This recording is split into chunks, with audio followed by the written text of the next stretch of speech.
BJP తెచ్చిన ఉపాధి హామీ చట్టాన్ని దేశంలో ఉన్న అన్ని పంచాయతీల్లో ఈ నెల 26వ తారీఖున వివరించి దీని ప్రాధాన్యత గొప్పతనాన్ని చెప్పాలని కేంద్ర బీజేపీ ప్రభుత్వం రాష్ట్రాలకి ఆదేశాలను డైరెక్షన్ పంపింది.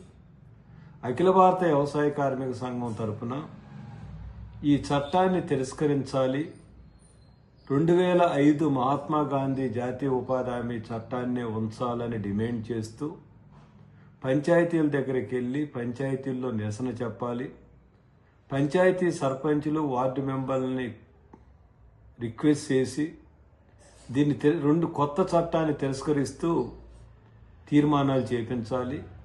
ఈ చట్టం వల్ల జరిగే నష్టం ఏంటో చెప్పాలి. పంచాయతీ సర్పంచులకు విజ్ఞప్తి చేస్తున్నాం, ఈ చట్టం గనక అమల్లోకి వస్తే మీ అధికారాలన్నీ పోయి కేంద్రం చేతుల్లో, కేంద్రం గుప్పిట్లోకి వస్తే నియంతృత్వం పెరిగిద్ది, మీకు హక్కులు ఉండవు. కాబట్టి పంచాయతీ సర్పంచుల దగ్గర నుంచి ప్రజాప్రతినిధులకు ఇది నష్టం. అన్నిటికంటే ముఖ్యం వ్యవసాయ కార్మికులు, గ్రామీణ పేదలు, ఇది అందరికీ మనకు నష్టమే. కాబట్టి మీరు దీంట్లో చురుగ్గా పాల్గొని దీన్ని తిరస్కరించాలని కోరుతున్నాం. అలాగే ఉపాధి హామీ పాత చట్టాన్ని రద్దు చేయటంలో నరేంద్ర మోడీ ప్రభుత్వానికి ఉన్న ఆసక్తి ఏంటో కూడా దీంట్లో కనిపిస్తుంది. 21వ తారీఖు ఆదివారం రాష్ట్రపతి గారు హైదరాబాద్లో ఉన్నారు. అక్కడి నుంచి ఫైల్ పంపించి రాష్ట్రపతి గారితో సంతకం తీయించుకొని హైదరాబాద్లో ఢిల్లీ నుంచి దాన్ని గెజిట్గా ప్రింట్ పంపించారు.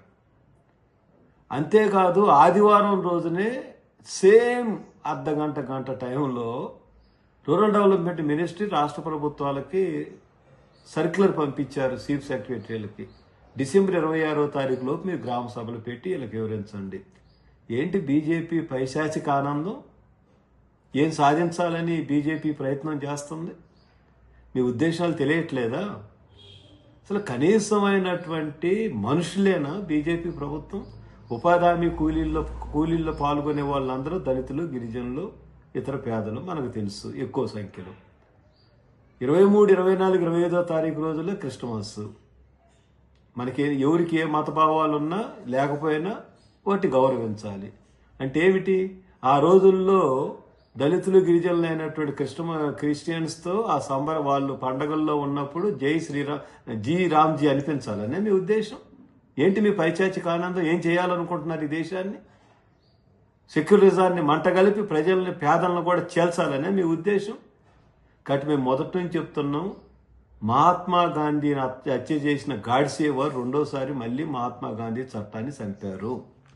కాబట్టి మిత్రులారా, మేమందరం ప్రజలు కోరుతున్నాం, రాజకీయాలతో నిమిత్తం లేకుండా పంచాయతీల యొక్క ప్రత్యేక సభలు పెట్టేటప్పుడు మీ ప్రాంతాలలో దీన్ని తిరస్కరించండి. కొత్త చట్టాన్ని, పాత చట్టం మహాత్మా గాంధీ గ్రామీణ ఉపాధి కావాలని కోరండి. కాబట్టి విస్తృతంగా వ్యవసాయ కార్మిక సంఘ కార్యకర్తలు, ఇతర ప్రజా సంఘాల కార్యకర్తలు పంచాయతీ సమావేశాలకు వెళ్ళి సర్పంచులు కోరి దీన్ని తిరస్కరించేటట్టు చర్యలు తీసుకోవాలని విజ్ఞప్తి చేస్తున్నాం.